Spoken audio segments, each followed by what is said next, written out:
मैंने कहा मैं साइंस से प्रूव करूंगा कि एनएफएस अगर कोई होता है तो वो एससी, एसटी, ओबीसी और माइनॉरिटीज को छोड़कर जो लोग होते हैं वो नॉट फाउंड सूटेबल होते हैं, by birth not found suitable होते हैं। अगर 60 के दशक से देखा जाए तो 1 लाख नौकरियां चुरा रखी हैं और उसके बाद ईमानदार और शरीफ बनेंगे कि हम वाइस चांसलर हैं।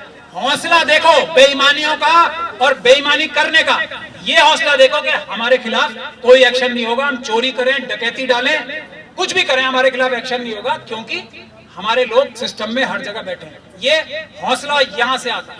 अगर वो किसी भी टॉपिक पे बैठ के डिबेट कर ले और पूरी दुनिया ना देख ले कि डॉक्टर रितु को अगर 100 आता है तो उन्हें 2 आता है।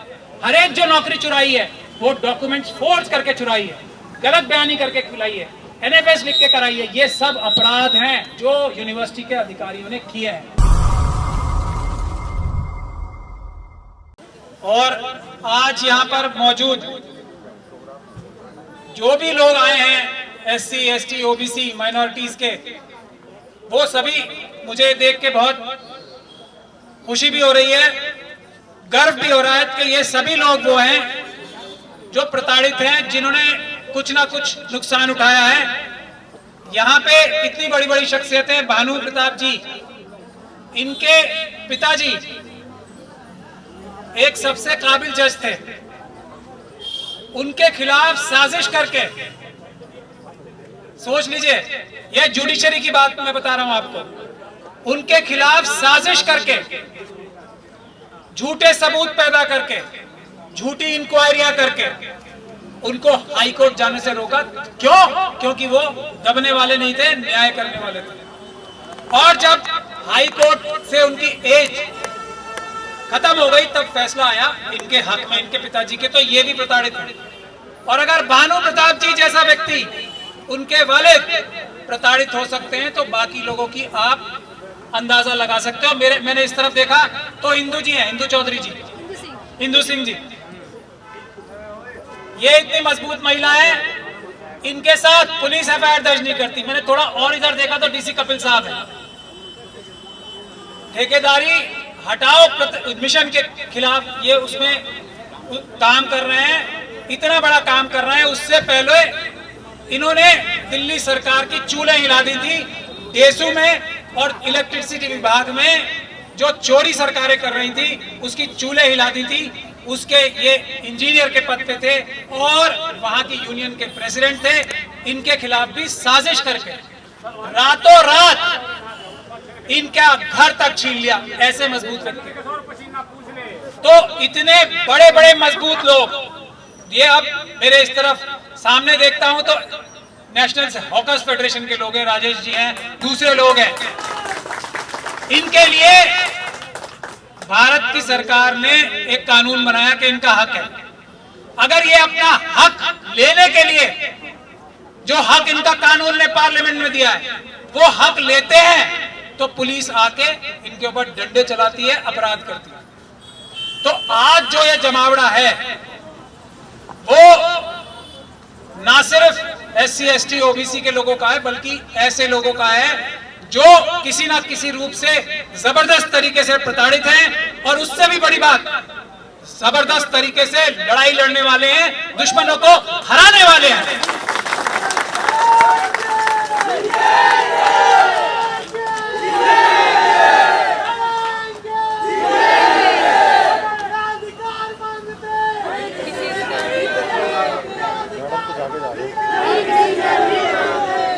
इस देश में अगर एनएचएफ वाले ही थोड़ी सी हम लोगों की, सब प्रताड़ित लोगों की मदद कर देना तो फिर हमें लड़ने की जरूरत नहीं पड़ेगी। तो आप लोगों की तरफ बहुत ही उम्मीद से, आशा भरी नजरों से देख रहे हैं। आप करोड़ों की संख्या में हो और आपका हक जो है छीना जा रहा है सर, तो आप लोग ही हम सबकी मदद कर सकते हैं। समता सैनिक दल जो बाबा साहब डॉक्टर भीमराव अंबेडकर ने स्वयं बनाया था, इसमें हमें अभी 2 दिन पहले उनका सम्मेलन था, वहां बाबा साहब के जब पौत्र हैं वो भी थे और इसके वो मुख्य संरक्षक हैं।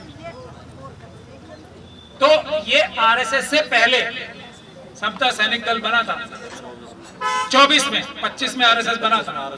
बाबा साहब का आइडिया लेके ही ये आरएसएस बना था। तो हम लोगों ने तो बाबा साहब का मिशन शायद मजबूती से नहीं पकड़ा, उसी की वजह से आरएसएस आज इतनी मजबूत हुई है।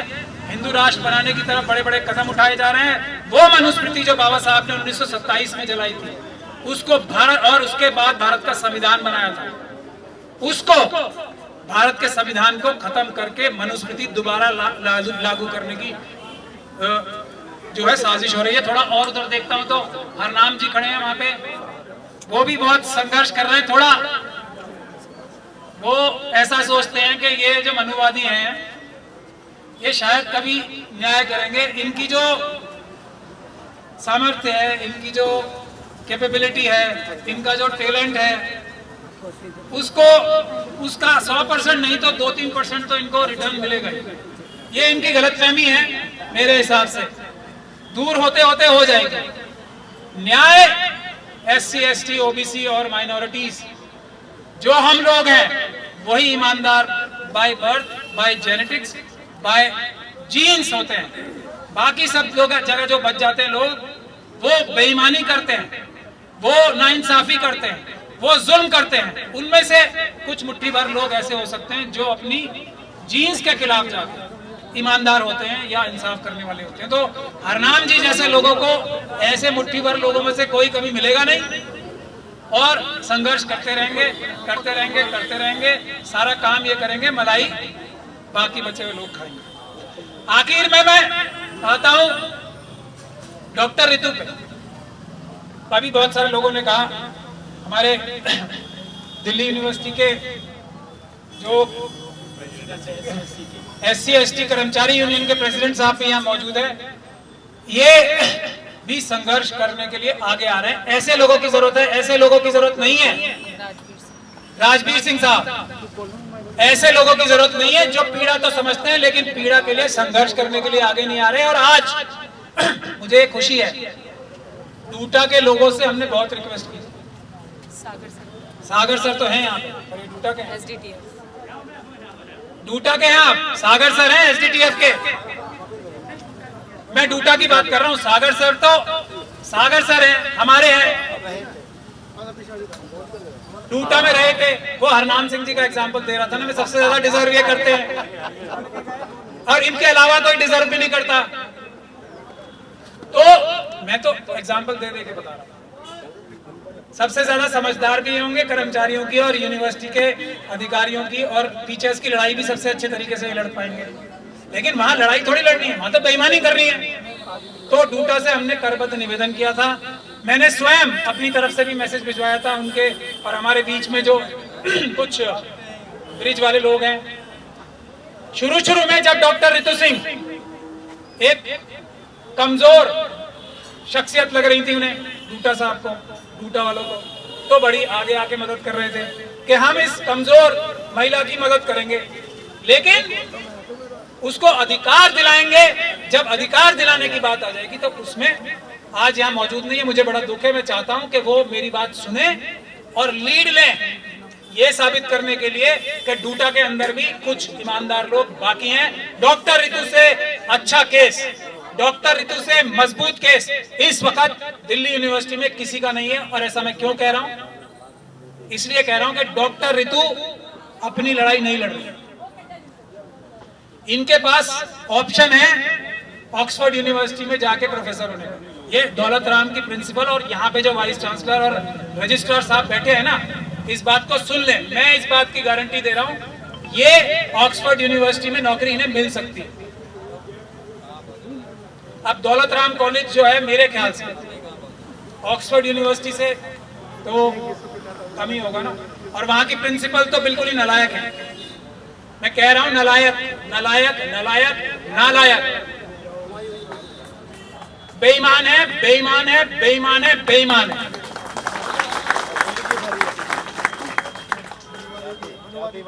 मनुवाद नहीं, मनुवादी तो अलग बात है। ये इनकॉम्पिटेंट है, इनकॉम्पिटेंट है, इनकॉम्पिटेंट है। डॉक्टर ऋतु के साथ वो तो अलग बात है। डॉक्टर ऋतु के साथ बैठकर किसी भी टॉपिक पे मैं चैलेंज करता हूं, अगर वो किसी भी टॉपिक पे बैठ के डिबेट कर ले और पूरी दुनिया ना देख ले कि डॉक्टर ऋतु को अगर 100 आता है तो उन्हें 2 आता है, और ऐसी डॉक्टर ऋतु को ये इनकॉम्पिटेंट जो है प्रिंसिपल वो निकालेंगी, निकालने की हैसियत क्या है पहले, और निकालने के लिए जो एकलव्य का कॉन्सेप्ट है ना, मैं अभी उनके मन में वो मनुवाद बैठा है महिला होने के बावजूद, वो तो अलग बात है। जो एकलव्य का एग्जाम्पल है ना, सबसे बेस्ट था वो। एक तरफ सब, एक तरफ वो अकेला, तब भी इंफीरियोरिटी कॉम्प्लेक्स हो रहा था। यही कॉन्सेप्ट है ना एकलव्य का। तो इसको छल कपट से, मेरी समझ से तो यही है, छल कपट से भावनाओं में लेकर उसका अंगूठा लिया। क्यों? क्योंकि अगर एकलव्य का कॉन्सेप्ट, एकलव्य खड़ा रहेगा तो उसके सामने सब जो है बौने नजर आएंगे। यही आज डॉक्टर रितु के साथ हो रहा है। तो अब हटाएं कैसे? ये तो सबसे अच्छी है, हर तरीके से सबसे अच्छी है, तो अब हटाएं कैसे? तो हम डॉक्यूमेंट फोर्ज करेंगे, छल और कपट। 35 बच्चे की कंप्लेंट फाइल की है। जब सवाल ये पूछे गए कि, और उसको हाई कोर्ट में फाइल किया, हौसला देखो बेईमानियों का और बेईमानी करने का, ये हौसला देखो कि हमारे खिलाफ कोई एक्शन नहीं होगा। हम चोरी करें, डकैती डालें, कुछ भी करें, हमारे खिलाफ एक्शन नहीं होगा, क्योंकि हमारे लोग सिस्टम में हर जगह बैठे हैं। ये हौसला यहां से आता है। यही हो रहा है ना, 2700 नौकरियां चुराई हैं, डकैती डाली है, 2700 नौकरियां जो कम से कम है। और सागर साहब से मैं कह रहा था, तो सागर साहब से बात करके मुझे ऐसा लग रहा है करीब 1 लाख नौकरियां चुरा रखी हैं। अगर 60 के दशक से देखा जाए तो 1 लाख नौकरियां चुरा रखी हैं, और उसके बाद ईमानदार और शरीफ बनेंगे कि हम वाइस चांसलर हैं, हम रजिस्ट्रार हैं दिल्ली यूनिवर्सिटी के। बेईमान और चोर हैं वो एक अलग बात है, वो पीछे है, मगर हमारा मुखौटा जो है वो वाइस चांसलर रजिस्ट्रार का है, हमारा मुखौटा प्रिंसिपल का है। तो हमारी इज्जत करो। काम हमारे ऐसे होंगे कि हम चोरी करेंगे, डकैती डालेंगे, डॉक्यूमेंट फोर्ज करेंगे। हमारी इज्जत करो, नहीं तो आप जो है पद के खिलाफ बात कर रहे हो, यूनिवर्सिटी के खिलाफ बात कर रहे हो। अरे आप उन पदों के नाम पर धब्बा हो। आप ऐसे लोग हो जो इस बात का एग्जाम्पल होने चाहिए, इस बात का एग्जाम्पल होने चाहिए कि ऐसे लोगों को इन पदों पर नहीं बैठना चाहिए। अगर कोई ऐसा पैमाना बनाया जाए तो ये पैमाना वो होना चाहिए कि दौलत राम के प्रिंसिपल जैसी व्यक्ति को तो किसी स्कूल का प्रिंसिपल क्या, स्कूल का टीचर क्या, चपरासी भी नहीं होना चाहिए। ये उस एग्जाम्पल है। ऐसे व्यक्ति को तुम बनाते हो प्रिंसिपल इसी काम के लिए ना, कि डॉक्टर रितु और उस जैसे सभी लोगों को। पहले तो क्या एनएफएस, एनएफएस क्या होता है? एनएफएस, मेरा ये मानना है, मैंने सुप्रीम कोर्ट में भी एम्स के वाले केस में बहस की थी और काफी जबरदस्त बहस हुई थी। तो मैंने साइंटिफिक डेटा रखने की जब बात की तो सामने वाले लोग जो रिजर्वेशन के खिलाफ थे वो पीछे भाग खड़े हुए। मैंने कहा मैं साइंस से प्रूव करूंगा कि एनएफएस अगर कोई होता है तो वो एससी, एसटी, ओबीसी और माइनॉरिटीज को छोड़कर जो लोग होते हैं वो नॉट फाउंड सूटेबल होते हैं, by birth not found suitable होते हैं। बाकी लोग, उनमें से भी कुछ लोग हो सकते हैं पढ़े लिखे हो, समझदार हो, ईमानदार हो, पर वो मुट्ठी भर लोग हैं। तो डॉक्टर रितु का केस ऐसा है, डॉक्टर रितु का केस से ये साबित हो गया कि इस तरीके से 1 लाख नौकरियां मारी हैं। रिजर्वेशन है ना, इसीलिए 4 डिमांड्स हैं यहाँ पे। पहली डिमांड, डॉक्टर रितु के केस में पहले तो एफआईआर ही नहीं हो रही थी, चलिए एफआईआर हो गई किसी तरीके से, गलती से, जैसे भी समझ लीजिए।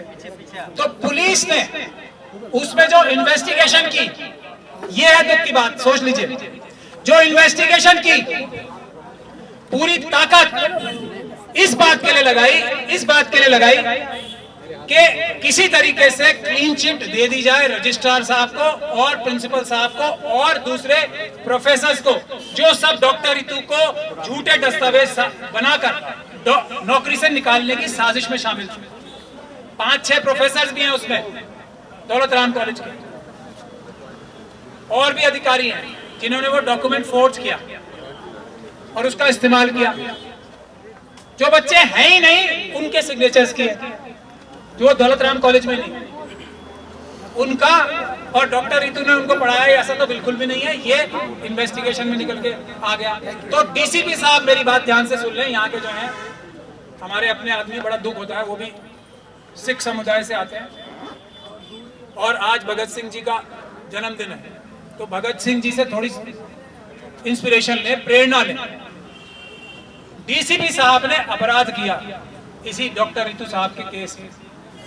इन्वेस्टिगेशन इनके बार बार रिक्वेस्ट करने के बाद भी इन्वेस्टिगेशन ठीक नहीं कराई। इनके बार बार ये बताने के बाद कि पहले शर्मा जी और अब हमारे अपने केशव जी जो है प्रिंसिपल की और दूसरे अपराधियों की, रजिस्ट्रार की और दूसरे यूनिवर्सिटी के जो दूसरे अपराधी हैं उनकी मदद कर रहे हैं और इनके केस का नुकसान कर रहे हैं। उसके बावजूद भी डीसीपी साहब ने कोई कार्रवाई नहीं की।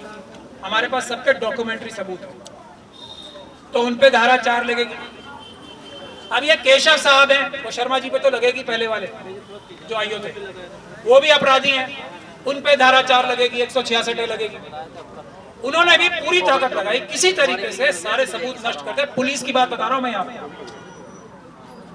फिर भी सबूत इतने ज्यादा थे कि चार्जशीट मजबूरी में फिर भी फाइल करनी पड़ी। इतने सबूत थे, आप लोग अंदाजा लगाओ।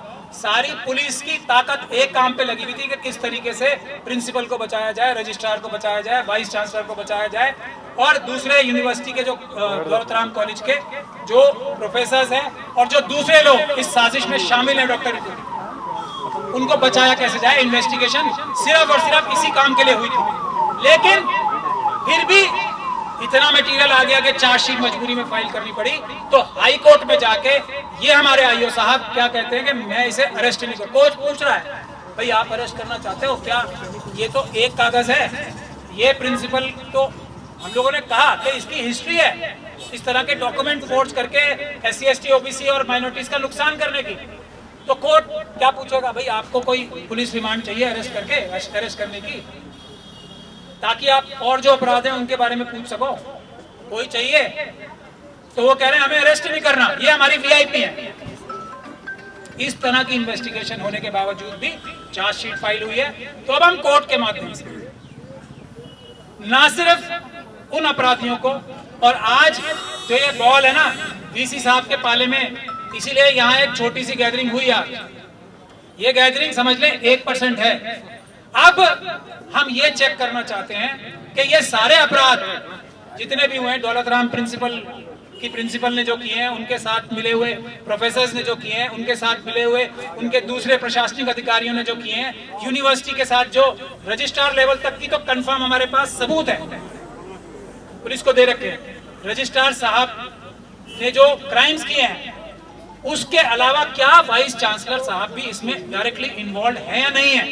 ये पब्लिक मीटिंग जो आज हमने कॉल की है इसलिए की है कि अब हम वाइस चांसलर साहब को ये मौका दे रहे हैं कि अगर वो इसमें इन्वॉल्व नहीं है, इस सारी फोर्जरी, इस सारे डॉक्टर रितु के खिलाफ जो सबूत इकट्ठे किए उसमें वो शामिल नहीं है, तो तुरंत प्रभाव से हमारी पहली 2 डिमांड वो जो उनके हाथ में है, रजिस्ट्रार साहब को टर्मिनेट करने की और प्रिंसिपल को टर्मिनेट करने की, वो काम करें। अगर वो ऐसा नहीं करते तो ये इस बात का साफ सबूत होगा कि ये सब काम उनकी नॉलेज में ही नहीं, उनकी जानकारी में ही नहीं, उनके इशारे पे हुआ। वरना अब ठीक कर दें। ये पहली 2 डिमांड्स। तो उसके बाद है 27 जो हजारों नौकरियां जो चुरा ली गई हैं, और इसीलिए डॉक्टर रितु का केस मजबूत और करना जरूरी है, क्योंकि ये अपनी नौकरी के लिए नहीं लड़ रही है। मैंने कहा ना कि इनको ऑक्सफोर्ड में मिल जाएगी नौकरी। ये अपनी नौकरी के लिए लड़ाई नहीं लड़ रही, ये सिर्फ ये दिखाने के लिए लड़ाई लड़ रही है कि खुद तो चाहे जिस भी तरह से, और बहुत सारे तरीके इन्होंने बताए हैं कि एक हमारे प्रधानमंत्री जी हैं वो कहते हैं पकौड़े तलो, उससे अब ये PhD करके इस चीज के लिए भी तैयार है, मैं देश छोड़ के नहीं जाऊंगी, पकौड़े तक तल लूंगी, मगर ये अन्याय नहीं होने दूंगी।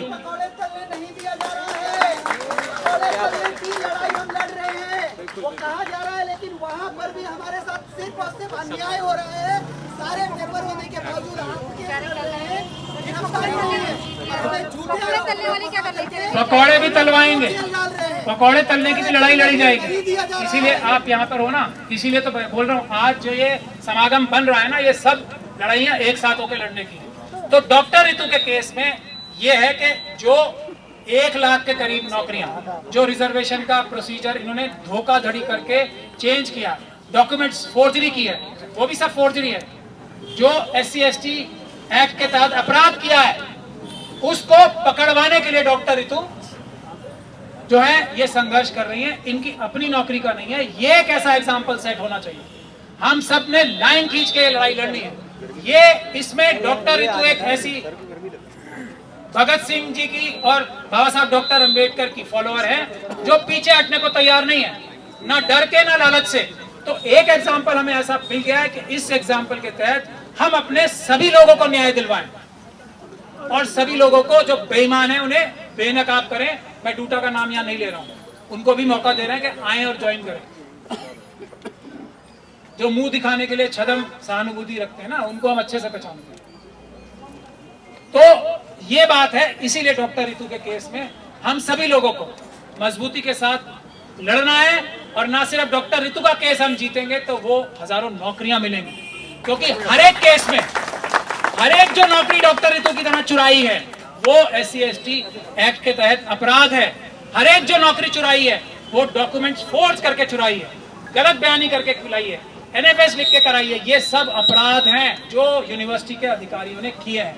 इसलिए ये लड़ाई बहुत महत्वपूर्ण है हम सब के लिए। डॉक्टर रितु की लड़ाई नहीं है, पायल Tadvi, Rohit Vemula, professor Chandrashekhar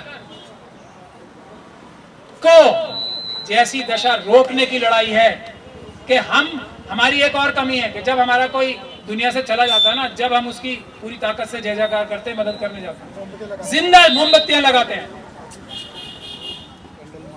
candle march करते हैं, उसमें हम लोगों का अपना फायदा होता है। मैं बहुत ही बेबाकी के साथ कह रहा हूँ, अपना फायदा ज्यादा होता है। मरने वाला तो मर गया, उसका परिवार जो है खराब होना था हो गया। जब वो जिंदा था हमने उसकी मदद नहीं की तो हमें शर्मिंदा होना चाहिए। आज डॉक्टर रितु जिंदा है, आज ये इंदु सिंह जी जिंदा है, आज ये हमारे सारे NFS के लोग, जो नेशनल हॉकर्स फेडरेशन के लोग, ये सब जिंदा हैं। इनके लिए हमें सब लोगों को मिलके इकट्ठे होके लड़ना है। हमारी डिमांड क्या है? चोरी मत करो, यही डिमांड है हमारी, और कोई डिमांड नहीं है।